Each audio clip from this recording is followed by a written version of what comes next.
So this is a system of equations. We will solve it using Gaussian elimination. So with Gaussian elimination, we're going to use row operations to transform the augmented matrix representing the system into the row echelon form, and then back substitution to solve the individual equations. So first we will construct the associated augmented matrix.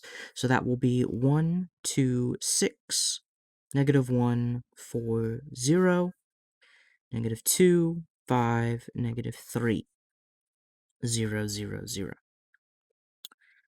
So now we will do row operations to get the row echelon form. So we'll do -2 row 1 plus row 2 becomes the new row 2, and -6 row 1 plus row 3 becomes the new row 3. So that will give us 1, 0, 0, -1, -2 times -1 plus 4 is 6, -6 times -1 plus 0 is 6, -2 times -2 plus 5 is 9, -2 times -6 plus -3 is 9, and then -2 times 0 plus 0 is 0, -6 times 0 plus 0 is 0. So now we have a leading 1 in the first row and zeros beneath it. Now we'll put a leading 1 in the second row and get zeros beneath that. So we will do 1/6 row 2 becomes the new row 2, and negative row 2 plus row 3 becomes the new row 3. After that, we will have 1, 0, 0, -1, 1, 0, -2, 9 over 6 is 3 over 2, and 0. And then 0, 0, 0.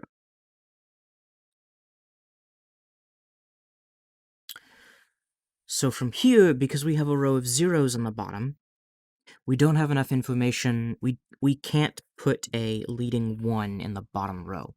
So instead, what we'll do is we'll go ahead and transform this back into the linear equation, a system of linear equations. So that'll be x1 minus x2 minus 2x3 equals 0, and x2 plus 3 halves x3 equals 0. So we don't have enough information to determine x3. What we'll do instead is we'll say x3 equals t. We'll use a parameter t to determine it. So if x3 equals t, then x2 plus 3 halves t equals 0, where x2 is negative 3 halves t. So then if we go back to the first equation, we'll have x1 minus negative 3 halves t minus 2t equals 0.